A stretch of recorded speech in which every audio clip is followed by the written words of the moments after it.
Oui, bonjour, chers amis. Et nous sommes encore ici ce matin pour un peu discuter.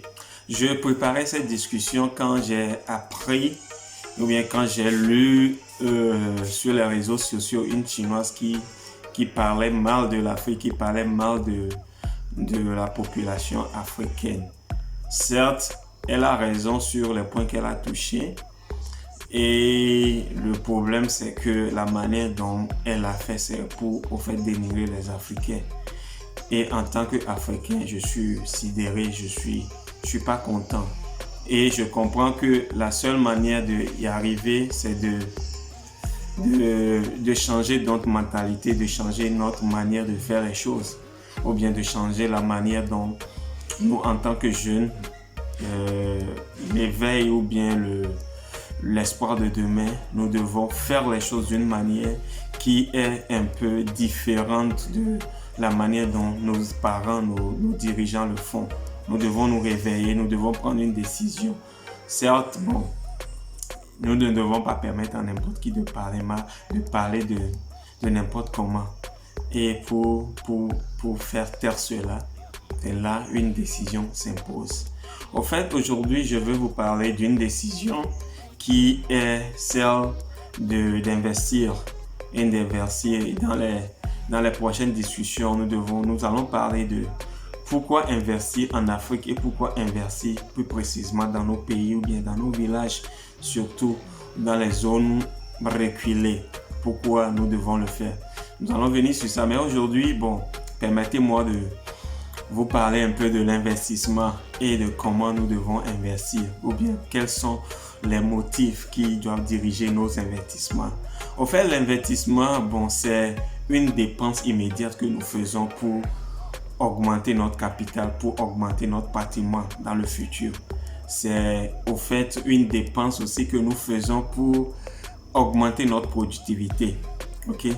Pour ceux qui me connaissent, ils savent que je parle plus souvent de long terme parce que je crois en long terme. Je ne suis pas certes classique et je ne suis pas contre les Keynésiens, mais je crois plus au long terme parce que pour quelqu'un qui vit, il doit penser à long terme. Il doit penser à réaliser quelque chose pour ses enfants et ses petits-enfants, ses arrière-enfants. Donc c'est là. Maintenant, pourquoi investir? Nous investissons parce que nous voulons fructifier notre capital. Nous devons fructifier notre capital, surtout de long terme.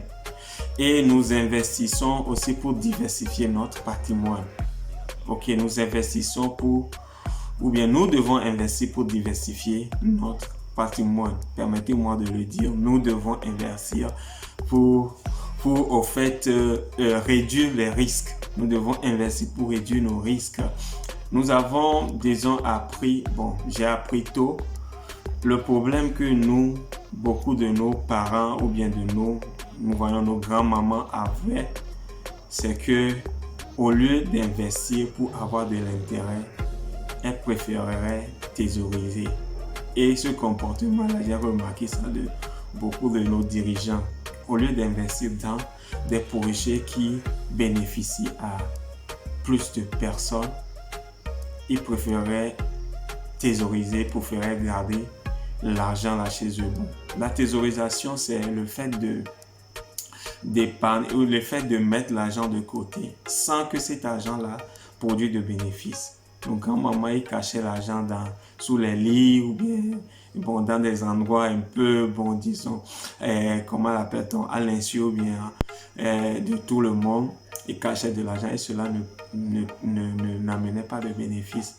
Mais beaucoup de ceux qui avaient pris que l'argent doit bénéficier, l'argent doit se fructifier, ils ont investi et ils ont eu gain de cause. Et nous devons changer notre mentalité par rapport à cela. Nous devons investir.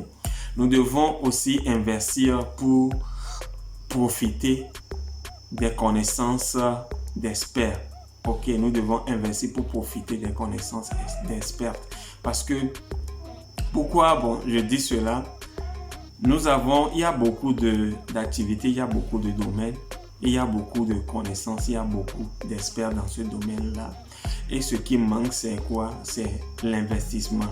C'est l'investissement qui manque pour que ces gens-là, il y a beaucoup qui ont des idées, beaucoup qui ont eu des idées d'invention, qui ont même commencé, mais ce qui leur manque, c'est l'investissement. Nous devons au fait investir pour faciliter à ces personnes-là de reproduire à grande échelle leur invention et pour pouvoir bénéficier.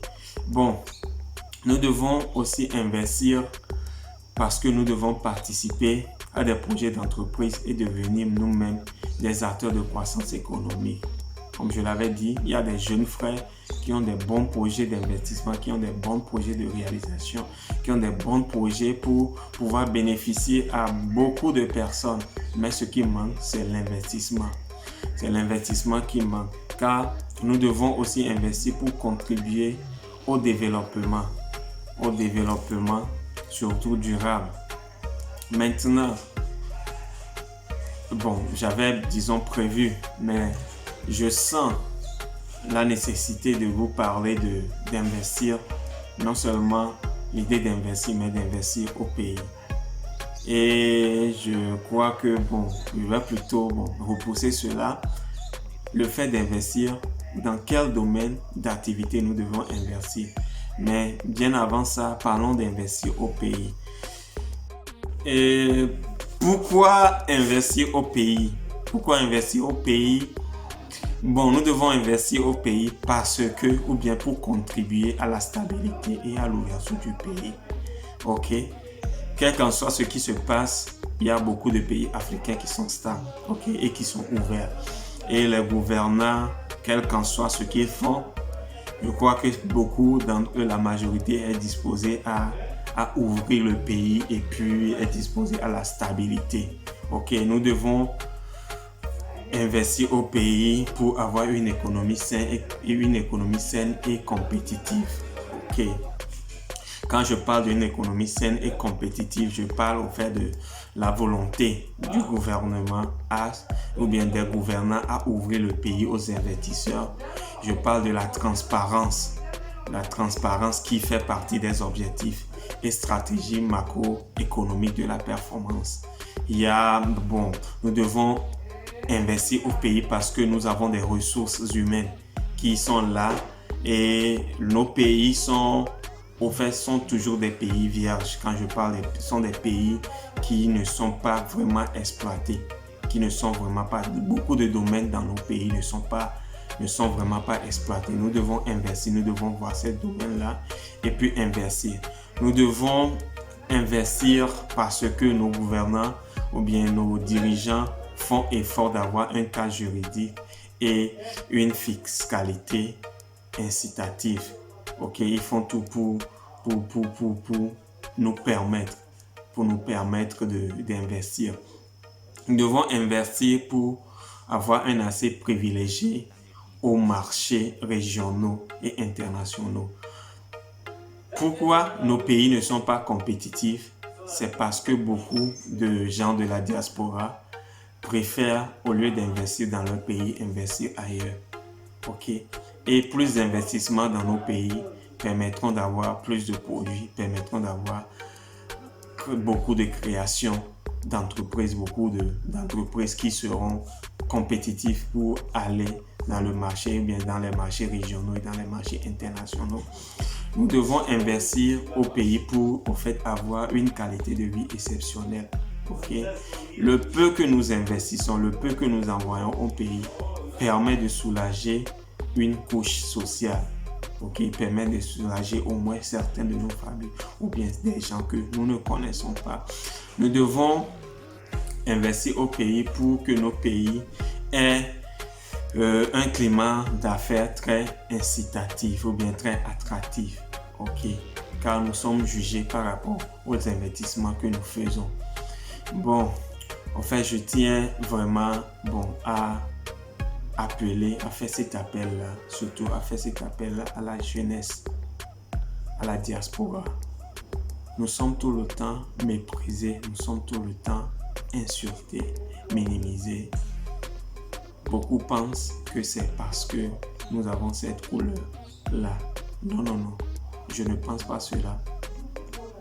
Si nous avons une histoire, c'est vrai, mais aussi comprenons que c'est notre manière, c'est notre manque d'action qui permet à ce que tout le monde entier se lève pour nous traiter de la sorte.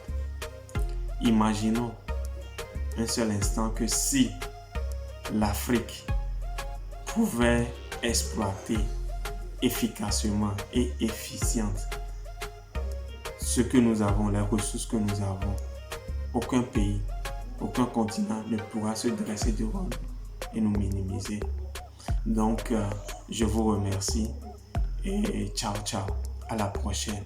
Et je vous invite à vous brancher, je vous invite à cliquer sur le lien et à vous abonner pour avoir plus de discussions, pour avoir plus de vidéos. Je vous remercie. Et vous avez ici Afolabi Tourné Ahmed, Daniel. Oui. Au revoir et à la prochaine. Bye bye.